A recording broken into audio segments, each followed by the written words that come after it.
je suis Coco et je vous souhaite la bienvenue dans un speed coaching inédit. Et oui, nous ne sommes pas sur notre plateau, mais en immersion dans un lieu thématique. Et comme vous pouvez le voir, nous avons maintenant un merveilleux public.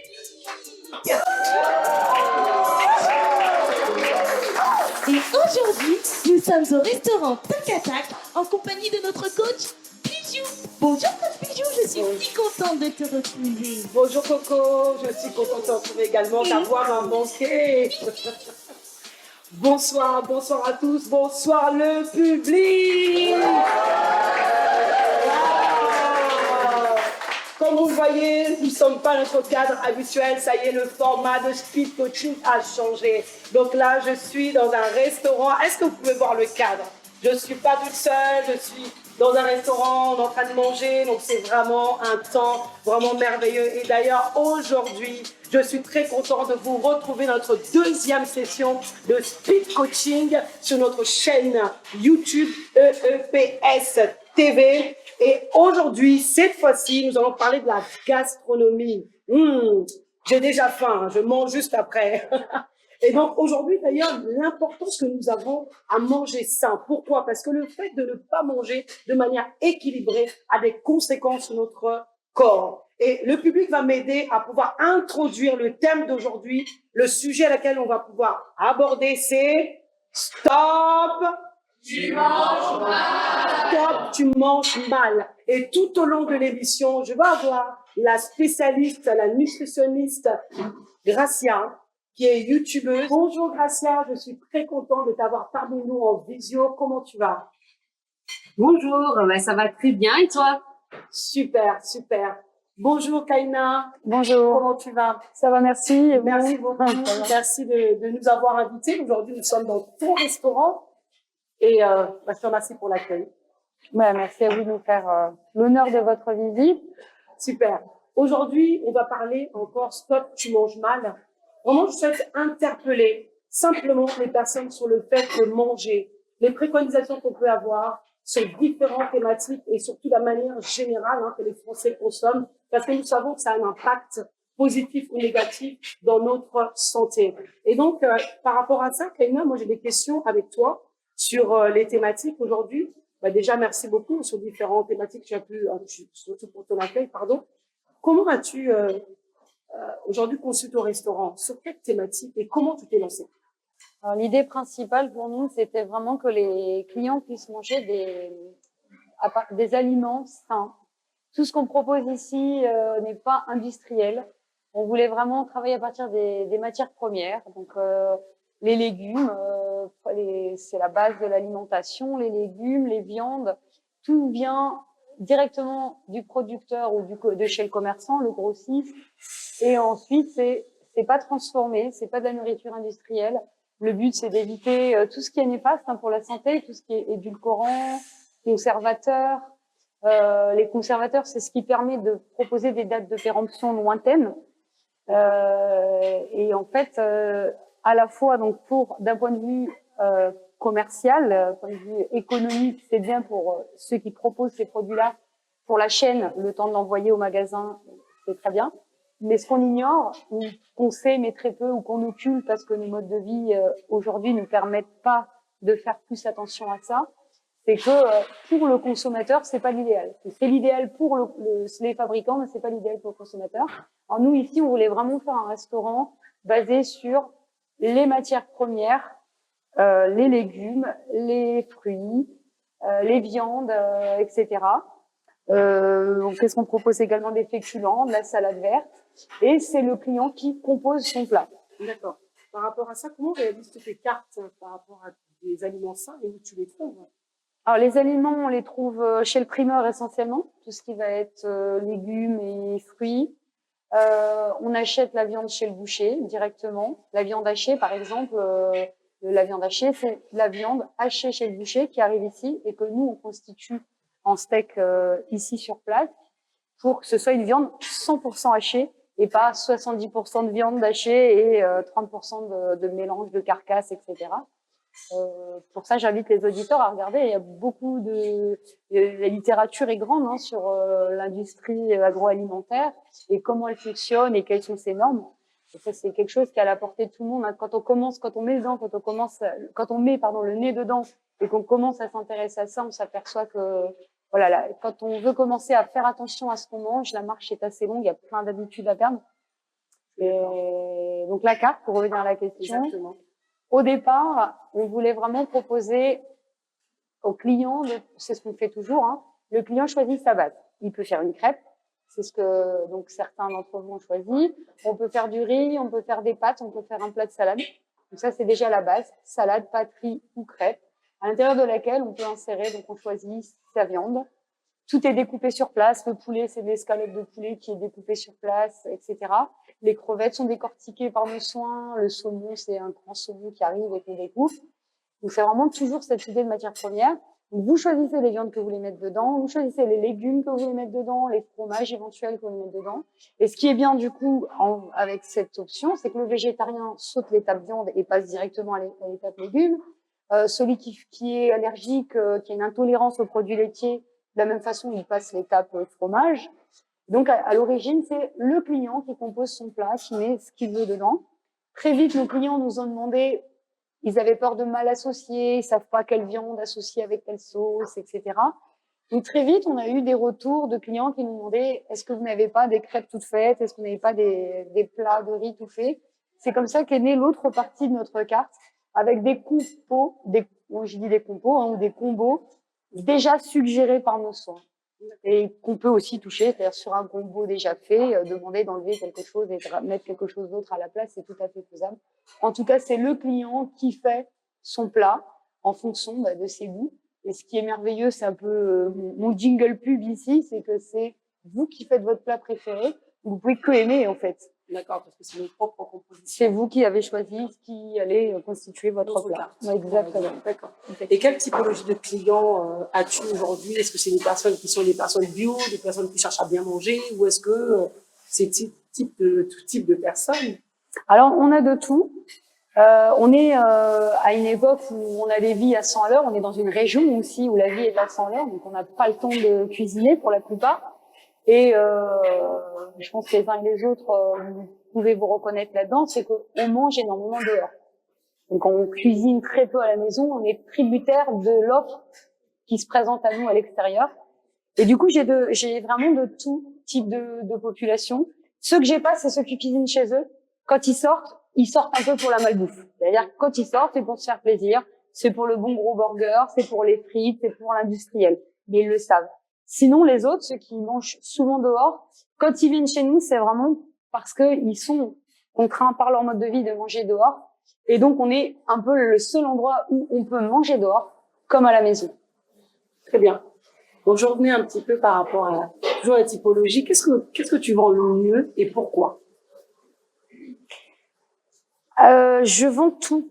De tout, ouais, il y a pas de, il y a les fameuses pâtes ou crêpes ou riz madras, c'est qu'on vend le plus, c'est ce que nos statistiques de caisse nous ont sorti, mais il n'y a pas vraiment de ce qui vend le mieux.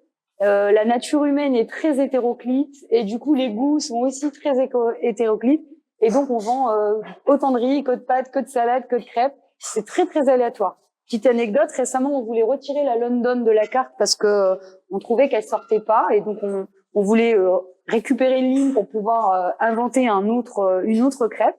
Et cette semaine, ça n'a pas arrêté, les London, comme si... D'accord, il n'y a pas de recette. Il n'y a rien de particulier qui sort, c'est vraiment... les goûts sont dans la nature et du coup, tout sort, quoi. D'accord. Très très bien, merci beaucoup pour ton intervention, chef. Juste 3 astuces. Toi, pour bien manger. Alors, à la maison, quand on veut bien manger, l'idéal, c'est d'avoir sous la main les matières premières. On en vient toujours à ça. On sait qu'il faut éviter les glucides, tout ce qui est pâtes, pain et tout ce qui est farine blanche. Ça, c'est vraiment la nutritionniste Gracia, qui va intervenir ou qui est intervenue du coup. Pourra plus développer là-dessus, mais tout ce qui est farine blanche, etc., si vous faites attention, privilégiez le blé complet. Et en tout cas, d'un point de vue pratique à la maison, d'avoir toujours chez soi quelques légumes pour se concocter quelque chose de rapide. Et bien manger, ça veut dire manger des produits frais et pas de manufacturés et pas de nourriture industrielle et pas d'agroalimentaire. C'est vraiment ça le secret. Éviter l'agroalimentaire. D'accord, très bien. Merci beaucoup, Merci à vous. Lina, pour ces précieux conseils. Et bon, je vais dire à tout à l'heure. Merci, parce que je vais vaquer À mes Est-ce occupations. qu'on peut tous applaudir Kaina? Merci, Coco. Merci, Coco. Alors, côté bijou, qu'est-ce qu'on va faire après? Bah, après, on va pouvoir parler à Gracia, du coup. On va pouvoir voir toutes les préconisations qu'elle va pouvoir nous donner. Comment peut-on mieux manger aujourd'hui? Donc du coup, alors il y a plusieurs astuces aujourd'hui que l'on peut mettre en place dans son quotidien pour mieux manger. Mais avant de savoir comment mieux manger, je pense que c'est déjà super important dans un premier temps de comprendre qu'est-ce que ça veut dire mieux manger. Donc on a déjà Kaina, si je ne me trompe pas, qui nous a déjà donné un petit peu quelques définitions de ce terme mieux manger. Ce qu'on peut faire là, c'est peut-être déjà de définir ensemble cette notion-là, qu'on appelle aussi équilibre alimentaire, alimentation saine. On entend souvent parler de vos mots, mais une bonne alimentation, en fait, ça ne se résume pas qu'à manger des fruits ou des légumes. C'est pas parce que vous mangez tous les jours des fruits et des légumes, ça veut dire que vous mangez équilibré. Ça ne se résume pas non plus à supprimer la viande. Donc, c'est pas parce que vous mangez pas de viande que vous mangez équilibré. C'est pas parce que vous mangez uniquement des produits bio que vous mangez équilibré, ou que vous êtes gluten-free, que vous êtes vegan, et ainsi de suite. En fait, dans le terme même de l'alimentation équilibrée, il y a un mot qui est vraiment très important, c'est le terme équilibre, qui d'ailleurs en plus a été cité, et c'est une très bonne chose, parce que en fait, ce mot, il veut un peu tout dire. En fait, il se définit comme la juste proportion entre des choses qui sont opposées. C'est un état de stabilité, d'harmonie. Donc ça, c'est la définition du petit Robert. Et du coup, si vous avez compris ça, vous avez compris en fait ce que c'était l'alimentation équilibrée. C'est-à-dire, en fait, dans une alimentation équilibrée, on va manger de tout, mais en quantité adaptée. Voilà. Est-ce que c'est clair? Avant que tu continues, Gracia, justement, sur Oui. cette phrase, stop, tu manges mal. Sur cette phrase, justement, stop, tu manges mal. Qu'est-ce que toi, tu comprends par rapport à ça? Alors moi, ce que je comprends dans stop, tu manges mal.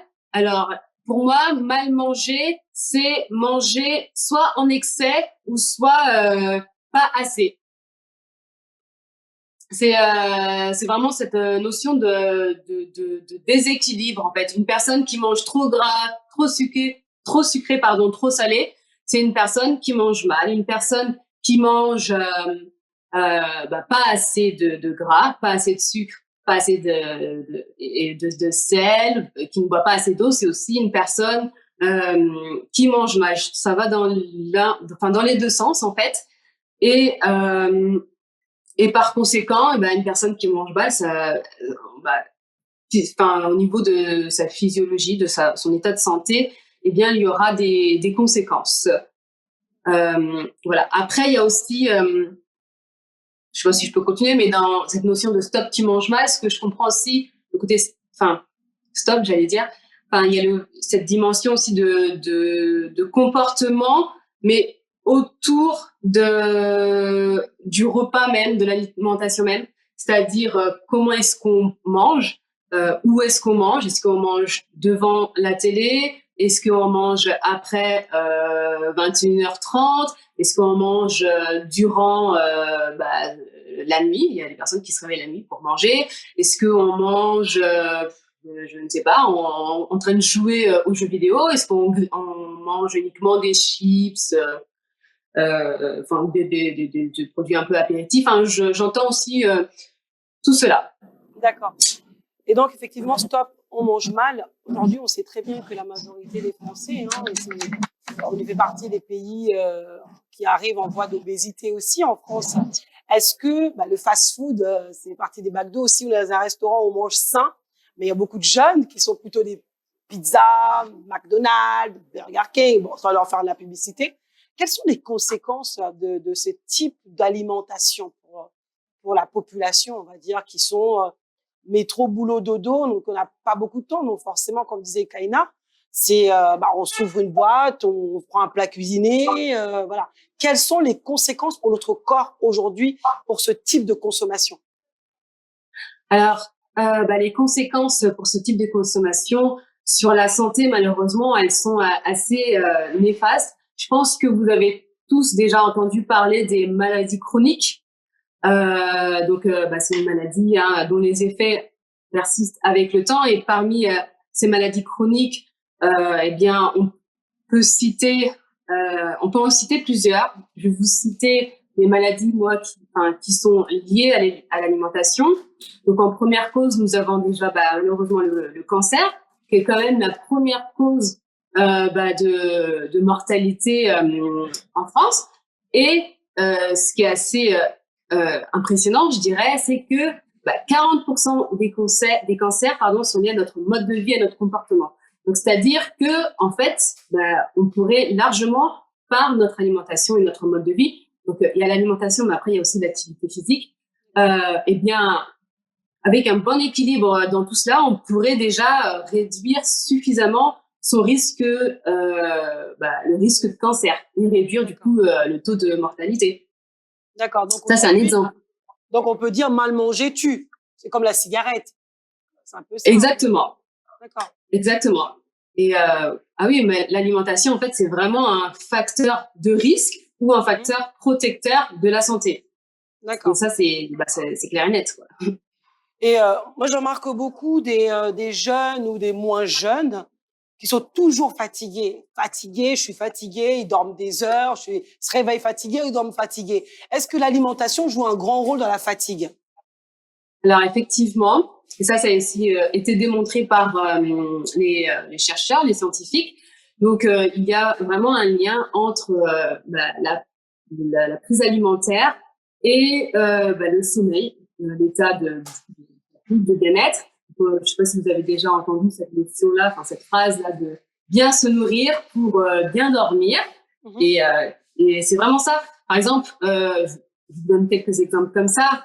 Une alimentation qui va être trop grasse au cours de la journée et notamment lors de la prise alimentaire du soir, ça va fortement perturber la qualité du sommeil parce que déjà les aliments gras sont très difficiles à être digérés d'une part, et puis en plus de ça, ils ont tendance à fragmenter le sommeil. D'accord. C'est-à-dire que c'est mal digéré, on le prend trop tard, donc du coup ça a des conséquences en fait sur la régulation du cycle du sommeil. D'accord. Ça, c'est également pareil aussi pour les produits sucrés. Mm-hmm. Donc, tout ce qui est boisson. Le produit sucré. Pardon, Gracia. Parce que, excuse-moi, Gracia. Le produit sucré, justement, parce que ça, c'est les grignotages. On sait que c'est les nerfs de la guerre aujourd'hui de tout le monde. Que ça soit, moi, je le vois avec les collègues également, toujours dans leur sac, des Kinder à côté, toujours. Est-ce que justement le sucre, parce que souvent on entend même quand on jeûne, parce qu'il y a les jeûnes, après le jeûne on a besoin un peu de sucre pour se remonter un peu, je vais dire un peu se réquinquer, et puis quelquefois on est fatigué, on a besoin de sucre. Parce que j'entends partout que le sucre est très mauvais pour le corps. Est-ce qu'aujourd'hui tu peux nous expliquer pourquoi le sucre est mauvais et quelle est la conséquence pour notre corps? Oui, alors le sucre est mauvais. Voilà. Je ne peux pas dire que le sucre est mauvais. C'est à partir du moment où on l'utilise mal qu'il devient dangereux. En fait, on dit que le sucre est mauvais parce qu'on en consomme en général beaucoup plus que l'on devrait. Surtout, du coup, les jeunes et les enfants, comme vous l'avez dit, notamment avec toutes ces boissons sucrées. La plupart des produits pour enfants sont très, très, très sucrés. Et c'est mauvais dans le sens où c'est un produit qui est très addictif. Quand on en prend, on en veut un peu plus, et on veut un peu plus. C'est comme la nicotine, en fait. Hein. Ça fonctionne de la même façon au niveau du cerveau, ça produit de la dopamine et ainsi de suite. Il y a ce côté plaisir, bien-être qu'on veut, en fait, renouveler et répéter. Donc, voilà pourquoi le sucre peut devenir très dangereux. Et puis après, un taux de sucre important dans le corps, c'est pas bon. Le sucre blanc. Le sucre blanc est très... apparemment, le sucre blanc n'est pas non plus notre ami. Mais maintenant, est-ce que c'est... Non, et puis en plus, la particularité du sucre blanc, en fait, c'est que c'est un produit qui n'est pas nutritionnellement parlant intéressant, c'est-à-dire qu'il n'est pas indispensable. On peut très bien, au cours de sa vie, vivre sans rajouter du sucre blanc dans son alimentation, parce que dans certains produits, il y a du sucre qui est déjà naturellement présent, par exemple comme les fruits et légumes, et puis même les féculents aussi. Alors il y a du sucre, c'est pas du sucre blanc, c'est du sucre, du glucides, du sucre, les glucides complexes, comme nous a parlé Kaina tout à l'heure, qui suffisent largement. Donc le sucre qu'on rajoute, faut savoir que en soi, le corps n'en a pas du tout besoin. Et du coup, en avoir en excès, donc ça perturbe beaucoup l'équilibre physiologique du corps, et puis en plus notamment avec le stockage du sucre. Quand le corps ne sait pas quoi faire du sucre, en général, il le transforme en graisse en plus. Il élimine mal. Donc, voilà. Exactement. Je voulais revenir, merci beaucoup pour cette réponse. Je voulais revenir sur le jeûne. Parce qu'on remarque beaucoup, en fait, quand on jeûne, donc ça soit court ou long, mais surtout les longs jeûnes, parfois, que nous avons sur 7 jours, sur 1 mois, on a tendance à parfois prendre du poids. Est-ce que c'est pourquoi déjà on prend du poids lorsqu'on jeûne, alors que pour certaines personnes, elles ne mangent pas tout au long de la journée, et au final, le soir, mangent, et on comprend pas, finalement, on sort du jeûne avec 5 kilos de plus ou beaucoup plus ou moins, mais on comprend pas pourquoi on grossit pendant le temps de jeûne ou bien après le jeûne, parce qu'il y en a aussi qui perdent du poids, mais le récupèrent peut-être 2 fois plus après le jeûne. Est-ce qu'aujourd'hui, tu peux nous expliquer pourquoi? Alors moi, je pense que c'est tout simplement, il peut y avoir plusieurs raisons, mais déjà, déjà, il y a des personnes qui pensent, quand ils sautent des repas, eh bien, ils ne prendront pas de poids, parce qu'ils ne vont pas manger. Là, c'est pas tout à fait vrai, parce qu'en général, quand on saute un repas, le dernier repas qu'on va manger, le repas du coup qu'on va prendre, notamment lorsqu'on va jeûner, ça va être un méga repas, parce qu'on s'est privé, on s'est fait une grosse restriction au niveau de l'alimentation, ce qui fait que on va se dire inconsciemment, vu que j'ai pas mangé toute la journée, je peux me permettre de manger beaucoup plus là, vu que j'ai pas mangé. Donc, du coup, on va manger plein de trucs et en général, on va manger plutôt des produits malsains, vous mangez déséquilibrés, on va manger très très gras, on va manger très très sucré, on va se faire plaisir sur le moment. Parce qu'on se dit qu'on mange jeûne. pas. Faut qu'on coupe le jeûne. Voilà. Voilà. Du coup, ça fait un effet inverse, je dirais, en fait, de ce qu'on attendait. Et puis, l'accumulation comme ça, soudaine, de plein de sucre de sain, ça rentre directement dans la circulation sanguine. C'est pas du tout décomposé. Ensuite, ça, c'est directement stocké sous forme oui, on stocke. Je suis bien d'accord. On stocke assez facilement quand on saute des repas et puis surtout. C'est ça, je pense qu'il devrait expliquer cela. Surtout la prise de poids après le jeûne, en tout cas. En général, on s'est pas habitué à avoir un certain équilibre. Et en plus, le corps aussi, c'est super important. L'équilibre en général, dans une journée, on mange 4 repas, en France en tout cas. Le petit déjeuner, le déjeuner, le goûter et le repas du soir, et on les mange à des heures stables. Et ça, c'est super important aussi de manger à des heures stables. Donc voilà, ce côté encore équilibre. Et faut pas se dire, on va manger, surtout le petit déjeuner, du coup, on va grignoter par-ci, on va grignoter par-là, on va grignoter encore par là, et puis, il n'y a plus d'équilibre, il y a plus de... C'est vrai. Il n'y a plus d'équilibre d'ailleurs. C'est vrai qu'on est toujours dans le jeûne, parce que nous, on a un programme avec TER, donc temps de rafraîchissement. Donc, on a quand même 10 jours. Donc, on va jeûner. Donc, on va véritablement jeûner. 7 jours. Merci. On a 7 jours de jeûne où on va manger à la fin du jeûne, donc à partir de 18h, on va jeûner de minuit à 18h, et de 18h jusqu'à minuit, on mangera des fruits et légumes. Qu'est-ce que tu peux nous préconiser justement pendant ce temps de TR? Comment tu peux, toi, en tant que nutritionniste, nous conseiller pendant ce temps de jeûne pour que justement on ne tombe pas donc dans ce côté néfaste de grossir, de mal manger, de stop, je mange mal, justement, pour comment stopper le fait que je mange mal après le jeûne? Quels sont tes conseils? Est-ce que enfin, quand vous dites jeûne pendant une semaine, Oui, ça veut dire que vous mangez à partir d'une certaine heure? 18 C'est pas heures. un jeûne, c'est 18 heures. Oui. Et du coup, pas de prise alimentaire durant avant les minuit. 18 heures, c'est ça, hein? De minuit à 18 heures, on boit que de l'eau, pour ceux qui peuvent. Et les Déjà, fruits et légumes, c'est que le soir à partir de 18 heures. D'accord. Tout à fait. Alors du coup, qu'est-ce que je pourrais dire? Bon, déjà, prendre de l'eau, c'est très très bien, parce qu'il y a pas mal de minéraux à l'intérieur, donc c'est pas mal.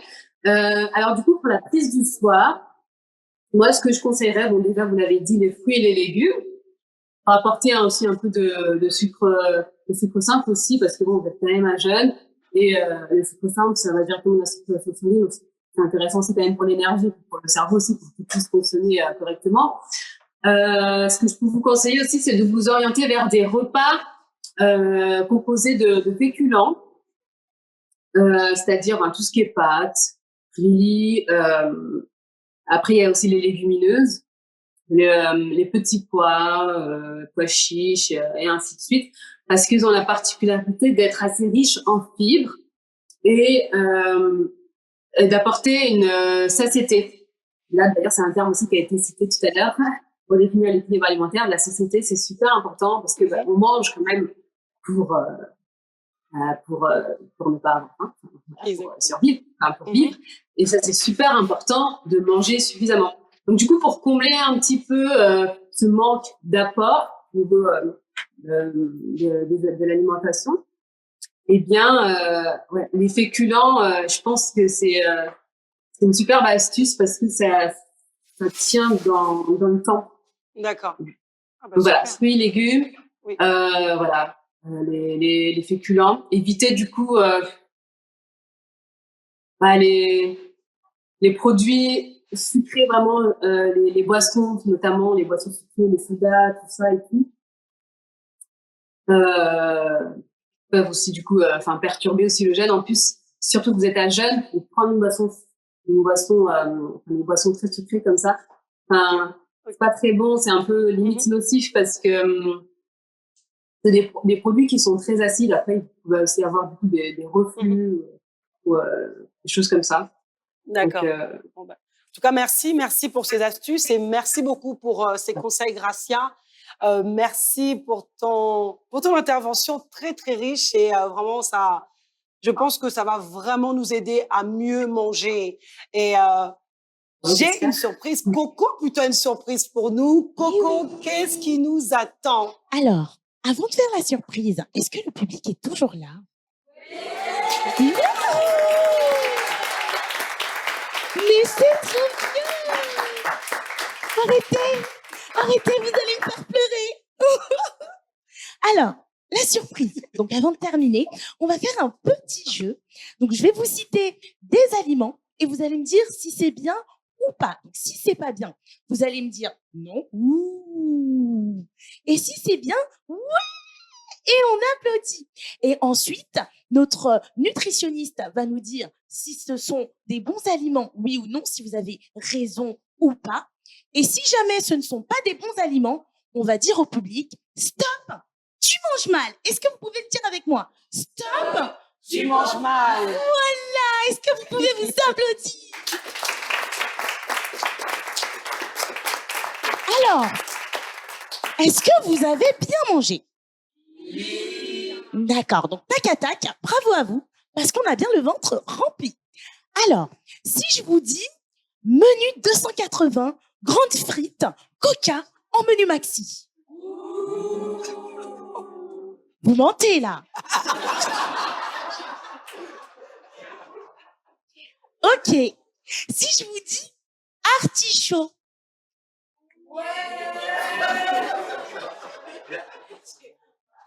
D'accord, alors attendez, je pense que... Là, je sens pas les publics très honnêtes. J'ai l'impression... Et franchement, alors, pas très crédible. Pas très on crédible. va revenir vers la nutritionniste. Le menu maxi 280, coca, grande frite. Bien ou pas bien? Je suis désolée de vous dire que c'est pas bon. Et de toute façon, vous avez eu la bonne réponse. Alors, c'est pas bon c'est pas parce bon que Donc, trop est-ce riche que le en public tout. peut juste Trop- parler aux internautes? On a dit que c'était pas Oui. bon, donc vous devez dire quoi au public?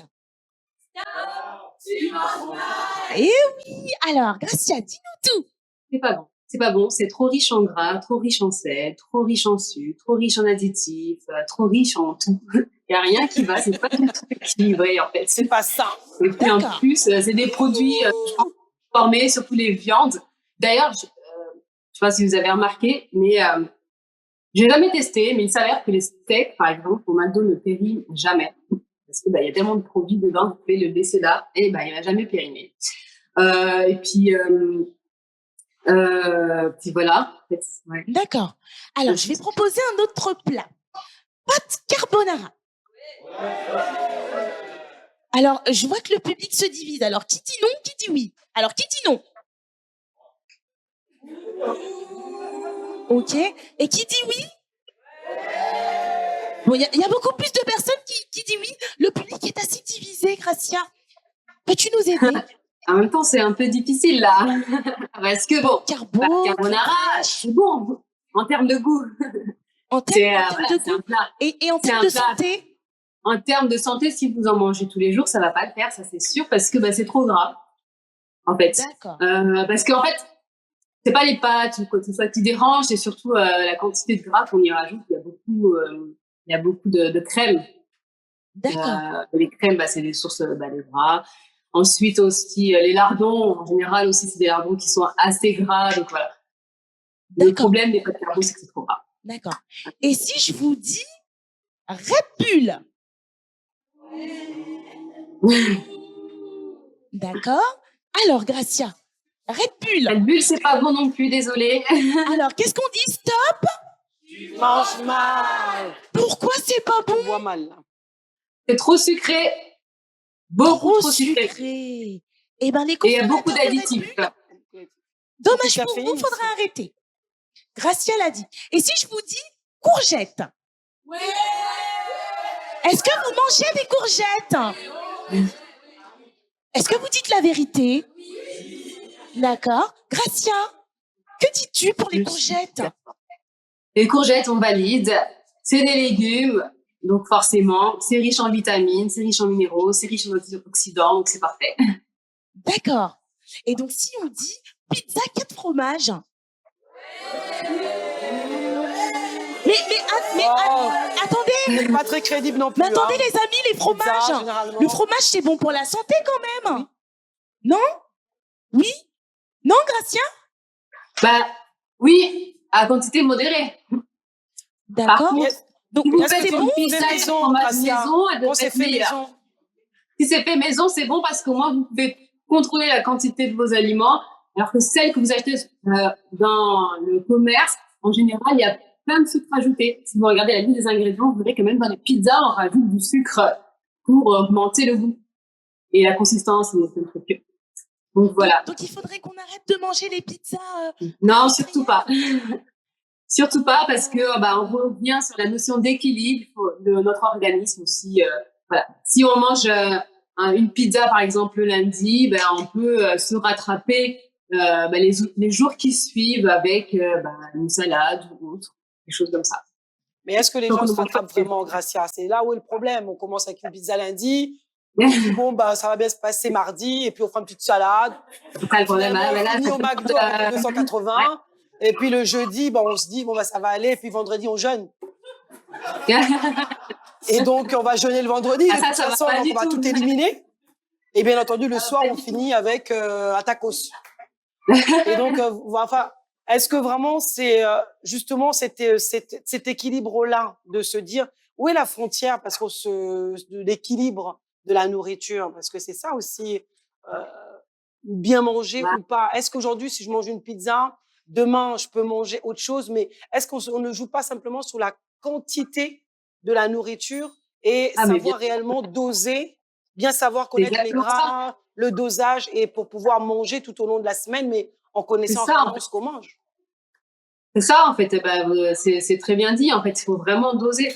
Et tout le secret, il est dedans, en fait, dans le dosage, la variété. Et puis, voilà, vous pouvez vous permettre de manger une pizza. C'est pas ça demain qui va augmenter votre facteur de risque en maladie chronique. c'est vraiment la répétition aussi sur le long terme. Donc, voilà, vous mangez une pizza aujourd'hui, c'est très bien, vous vous faites plaisir, c'est important. Et puis, vous faites attention les jours qui suivent. D'accord. Très bien. Donc on fera Bien sûr, à pas faire d'excès de gras. On fera attention. Par contre, si je vous dis Mojito, la boisson Mojito, qu'est-ce que... Attention, il y a de la menthe Le dedans. public est mitigé, là. Mais il y a Le de la public est menthe mitigé. dedans. Avec de l'eau gazeuse. Donc le public... Donc c'est assez... le public est assez partagé, Gracia. Peux-tu nous aider? Mojito, une petite boisson comme ça, ça passe, c'est de l'eau, du citron. Après, il y en a, normalement, il y a aussi du sucre de canne dedans. Donc, à voir. Mais, et puis en plus, il y a de l'alcool aussi parfois. Donc, l'alcool, c'est à modérer. Le sucre aussi à modérer. Mais un petit mojito, une fois, 2 fois dans Donc la ça fait pas semaine. de mal.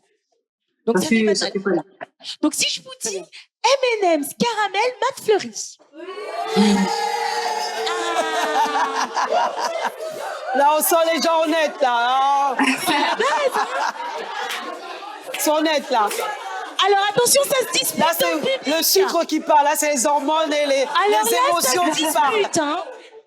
Gracia, dis-nous tout sur le sucre, Alors, encore une fois. excusez-nous, Je pense que chers vous avez la internautes, réponse. ça se dispute dans le public.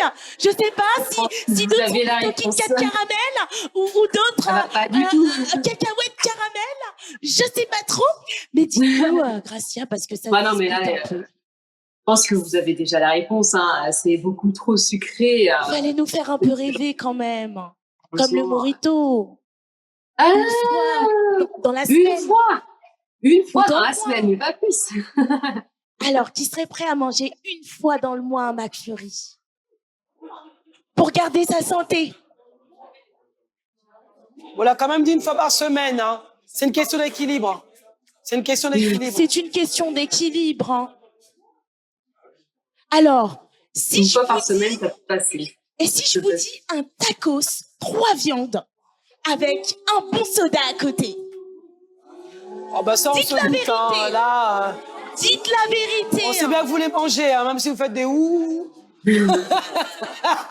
Même si on vous l'apporte gratuitement, on vous l'apporte gratuitement, vous dites où? Un tacos gratuit. Bah non. Mais D'accord. c'est vrai que après, il faut vraiment, c'est question de santé là. C'est même pas question. C'est très bien que manger, c'est aussi les émotions. Et là, là-dessus, j'aimerais bien rebondir. On arrive presque à la fin de notre émission. Rebondir sur les émotions, tout ce que ça peut. L'alimentation, ça joue sur l'émotion de la personne. Est-ce que tu peux nous en dire un peu plus? Parce qu'il y a des personnes qui mangent par pulsion et par émotion. Donc, il peut avoir, par exemple, une relation amoureuse ou un temps ou un moment donné qui fait que cette personne consomme plus ou mange plus et a des pulsions de nourriture. Parce que ça aussi, ça arrive assez souvent. Est-ce que tu peux nous en dire un peu plus par rapport à la nourriture, de manger de manière émotionnelle? C'est vrai que c'est pas très bien de manger par émotion. Enfin, c'est vrai que c'est un peu difficile quand même de distinguer, de séparer alimentation et émotion. Parce que souvent quand on est déprimé, on a tendance à manger des produits plutôt sucrés. Je sais pas vous, mais en tout cas pour la majorité des personnes, je pense que c'est plutôt dans ce sens-là. Quand on est de super bonne humeur, on a super envie de manger healthy, et puis du coup, on aura tendance à se faire une superbe assiette plutôt bien équilibrée avec des légumes, des fruits et tout. Donc, c'est vrai quand même que les émotions influencent pas mal sur notre alimentation, mais il faut faire attention, comme dans toute chose, parce que ça peut être contre notre bien-être, dans le sens où, parce qu'il peut y avoir des personnes aussi qui sont très joviales, très joyeuses, très excitées, et du coup vont être toujours en mood on n'a qu'une vie, il faut que je me fasse plaisir, voilà, j'ai envie d'être heureuse et tout, et puis du coup tu vas manger que de la malbouffe. En fait, je pense que ça dépend vraiment des individus, hein. Parce que d'autres personnes vont avoir cette conscience-là aussi de l'impact de l'alimentation sur la santé, donc du coup, manger plutôt équilibré. Je pense que c'est un peu, ça doit vraiment dépendre des différents profils. Je sais pas vous, ce que vous, comment vous voyez la chose, mais En tout cas, merci beaucoup. oui, Effectivement, c'est pour les précieux, pour tous ces éléments que tu nous as donnés. Et je pense que le public qui est là est vraiment. Je pense qu'est-ce que vous avez eu vos réponses, cher public? Mais coach Bijou, mais coach Bijou, Oui. j'avais une petite question. Vous voyez, moi, quand j'étais petite, ma maman faisait des gros plats traditionnels. Oui. Je pense que tous, on se reconnaît à travers ce que je dis là. Des bons plats, bien gras, avec beaucoup de sauce. Mais c'est tellement bon que c'est dur de s'en passer. Coco, tout à l'équilibre et la quantité que tu manges, parce que le bon plat que nous connaissons, les tagines, les bourguignons, les plats de campagne que nous avons aujourd'hui, même en France, il y a surtout la France, on connaît, on sait très bien qu'on mange, nos produits traditionnels sont très gras. Et en même temps, que ce soit en Afrique, en Asie, on a peut-être en Asie un peu moins, mais en Afrique, on a vraiment des plats très gras. On va en Allemagne, on en a, mais dans les pays où c'est très froid, on consomme très gras. Donc, tout dépend. Ouais. Mais je pense que nous aussi, au niveau traditionnel, on nous le dira Gracia, tout dépend de la quantité que tu manges. C'est sûr que si tu prends un gros plat avec des pommes de terre, la crème fraîche, etc., au bout d'un moment, tu prends un gros plat, c'est un peu compliqué. Mais si tu prends un petit plat que tu compenses à la semaine au niveau de l'équilibre, tout dépend vraiment même un gros pondour, on peut dire, pour ceux qui sont peut-être en Afrique, ou des madessous, ou des haricots, etc. Tout dépend de la quantité que tu vas prendre. Et après, tu équilibres cela et tu fais ton plat dans la semaine et tu équilibres. Qu'est-ce que tu peux nous dire par là pour clôturer, pour tes conseils, Gracia? Bah, en fait, c'est exactement ce que vous avez dit. C'est vraiment cette notion d'équilibre qui va vraiment faire toute la différence. Les plats en sauce, en général, ils ont tendance à être très sucrés et très gras. Donc, en consommer tous les jours, ça va pas être bon pour vous. Ce sera néfaste même. Et ça augmentera votre risque d'arriver au surpoids. Et peut-être même pire, votre risque d'être atteint d'obésité. Voilà. Donc, à consommer, évidemment, mais avec modération. Voilà. Et puis... Ah, pardon. Oui, non, c'est bon, allez-y. Tes 3 astuces aujourd'hui pour bien manger et stopper la malbouffe. 3 astuces pour bien manger. Il peut en avoir plusieurs. Alors, qu'est-ce que je vais choisir? Alors moi, j'ai une astuce. Je ne sais pas si ça va vous parler, mais en tout cas, moi, j'aime bien écrire mes repas à la semaine, enfin mes menus à la semaine. Comme ça me permet d'avoir une grande visibilité sur ce que je mange dans la semaine et puis de réajuster beaucoup plus facilement aussi mes repas et du coup toujours rester sur cet équilibre-là, respecter cette notion d'équilibre. Donc ça, ce serait une première astuce. Après, qu'est-ce que je pourrais vous donner? Par exemple, pour éviter de manger trop salé, ce que vous pouvez faire, alors les recommandations, c'est de l'OMS, c'est 5 grammes de sel par jour. Donc, ça on est là. quoi à peu près? 5 faut peser, c'est pas beaucoup, hein, c'est des petites cuillères à café, hein. D'accord. Donc, je pourrais vous redonner le nombre de cuillères exact. Mais en tout cas, moi, ce que je peux vous conseiller, c'est d'avoir un petit truc comme ça. Alors là, il y a largement plus de 5 grammes. Mais d'avoir, par exemple, un petit récipient où vous mettez votre quantité de sel et puis vous dites, aujourd'hui, je ne dépasse pas, voilà, c'est ma limite de sel de la journée. Puis je sème mes repas jusqu'à ce que j'ai épuisé mon stock. Et dès qu'il n'y en a plus, il n'y en a plus. Après, pour le sucre, voilà, il y a plusieurs conseils, hein. C'est dur, juste 3, hein. Qu'est-ce que je choisis? Le plus important. Le plus important, je dirais de fortement réduire alors la consommation de boissons sucrées, soda, boissons de jus en fait de façon générale, parce que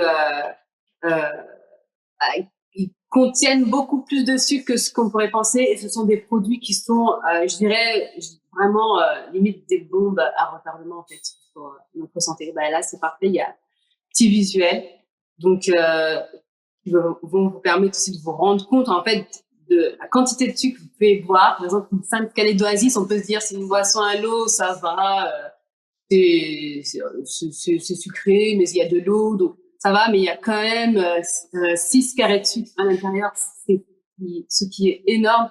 Alors si en plus vous avez l'habitude de boire 2-3 canettes par jour, ben, là, c'est catastrophe, j'ai envie de dire. Donc voilà. Parce que moi j'avais se rendre compte. Ça met une petite D'accord. claque quand je parle. Oui. Merci beaucoup, Gracia, pour ton intervention et tes astuces. Coach Bijou, Et je pense que Coach Bijou. Coco a un mot pour nous. Coco, nous t'écoutons. Oui. Alors, coach Bijou, il nous manque un coach, non? Le coach Enel. Je pense qu'il nous a un peu manqué. Il a un petit conseil à nous donner. Suivons-le. Stop, tu manges mal. C'est le thème de notre coaching. Et je veux dire un grand merci à Gracia, notre nutritionniste, qui nous a donné des très bons conseils. En tout cas, merci beaucoup Gracia. Merci aussi, je salue notre coach Bijou Koussi. Merci pour ce travail magnifique qui s'est fait au travers de ces émissions. Et moi aussi, ce soir aussi, je voulais apporter ma petite contribution. Et dans ça, parce que je voudrais d'abord souligner que Dieu attache une importance capitale à notre alimentation. Dieu veut que nous puissions manger bien. Et dès la création, c'était ça la pensée de Dieu. Avant même la chute, vous allez voir que Dieu veille sur la nourriture de l'homme qu'il a créé. Et avant même de lui donner une femme, Dieu a donné d'abord à l'homme la nourriture, la notion de bien manger. Nous pouvons voir ça par exemple dans Genèse chapitre 1, verset 29, où la Bible dit, Dieu dit aussi, je vous donne toute l'herbe à graines sur toute la surface de la terre, ainsi que tout arbre portant des fruits avec pépins ou noyaux. Ça sera votre nourriture. Ça sera votre nourriture. Vous voyez que dès le début, Dieu tient compte, donne à l'homme la nourriture et une bonne alimentation. Et là, nous sommes dans ces groupes de la végétation et la nourriture que Dieu donne à l'homme est quelque chose de magnifique et d'extraordinaire que Dieu donne à l'homme. Donc c'est très important de comprendre cela. C'est une alimentation d'origine végétale que Dieu va donner. Bon, ça ne veut pas dire que Dieu ne voulait pas qu'on prenne la viande ou quoi, mais parce que plus tard, nous verrons que Dieu va amener également l'homme à manger de la viande avec quelques instructions pour sa bonne santé. Donc, je disais que Dieu tient à notre bonne santé. Il veut que nous soyons en bonne santé. Et pour être en bonne santé, nous devons manger bien. Arrêtez de manger mal avec tous les conseils qui nous ont été donnés. Je suis venu juste encourager pour dire Dieu est aussi dans cette optique. Il attache une importance capitale à notre alimentation. Depuis la création, nous pouvons les voir. Et lorsque même après le déluge, quand il y a eu déluge, après le déluge, Noé est sorti de l'arche avec toute sa famille. Dieu également lui donne d'autres instructions attachées à l'alimentation. Dans Genèse chapitre 9, verset 3, Dieu va encore parler à Noé en lui précisant presque ce qu'il a dit au commencement à l'homme, en disant ceci, tout ce qui se déplace et qui vit vous servira de nourriture. Je vous donne tout cela de la même manière que je vous ai donné l'herbe verte.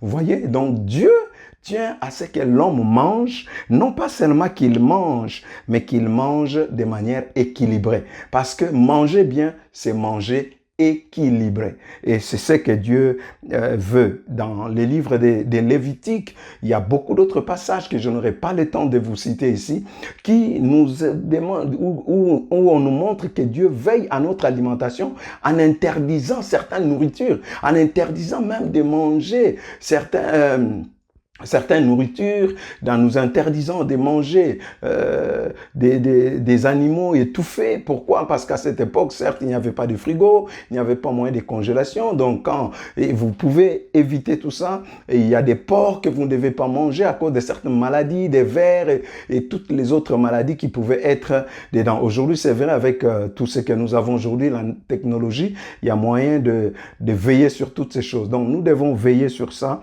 Et ça, c'est très important pour chacun d'entre nous. Donc, je disais que manger bien selon Dieu, c'est manger de manière équilibrée. Et dans toute la Bible, nous voyons Dieu veiller sur le régime alimentaire de ses serviteurs. Par exemple, Jean-Baptiste, Dieu a veillé. Il lui a donné le régime alimentaire. Samson, nous voyons dans le cadre des Naziréas, Jésus-Christ lui-même. Et tout cela, Dieu nous appelle vraiment à l'équilibre. Et le mot-clé de la Bible, je pense, c'est l'équilibre. Nous devons être équilibrés dans notre manière de nous nourrir, de nous alimenter. Nous devons être équilibré, et ça c'est très important. Et quand nous parlons de manger équilibré, nous voulons dire il faut diversifier son alimentation. Voyez, et ça c'est très important, diversifier son alimentation, manger un aliment parmi les 7 groupes d'alimentation chaque jour, et ça c'est important de manger équilibré. Et comment manger équilibré? Pour manger équilibré, vous devez tenir compte de l'origine de l'aliment que vous prenez. Donc, il faut de quelle origine?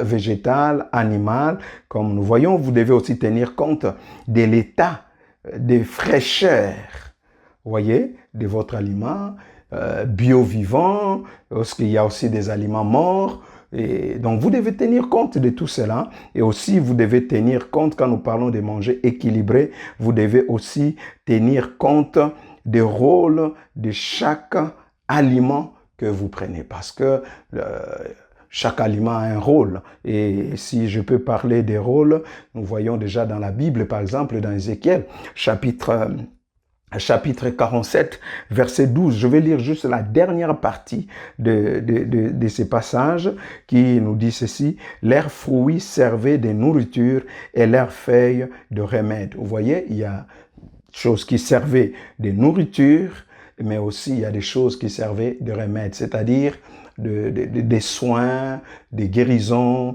et ainsi de suite. Voilà pourquoi il est important de comprendre ces 3 choses. La nourriture que nous devons prendre, ça doit être une nourriture qui contribue à notre construction. Donc, à notre construction, la nourriture qui nous apporte de fer, par exemple, et qui va nous éviter certains problèmes comme des problèmes des goitres, ainsi de suite. Donc, nous devons aussi nous nourrir des nourritures qui nous apportent de la protection, qui renforcent notre système immunitaire. Et ça, c'est très important. J'ai été touché quand même quand on parle de pays des Canaan, on cite 2 aliments. On parle de lait et de miel. Et nous savons tous que le miel nous apporte une forme ça renforce notre système immunitaire, le miel. On dit le lait et le miel. Donc c'est très important. Dieu veillait à cela. Et ça, c'est très important. Et puis aussi, l'autre rôle de nourriture que nous devons chercher, c'est énergétique, qui nous apporte de l'énergie et de la force. Et tout ça, c'est important. Donc, ce que j'ai voulu juste nous dire, mangez bien. Arrêtez, stop. Tu manges mal, apprends maintenant à manger bien. Parce que la Bible, Dieu tient à ta bonne santé. Parce que nous ne servons pas Dieu seulement avec notre esprit, mais aussi avec notre corps. Alors veille à cela. Que le Seigneur vous bénisse. Merci. Merci beaucoup, merci Kaina, merci à Gracia, merci encore pour la vidéo de coach NL.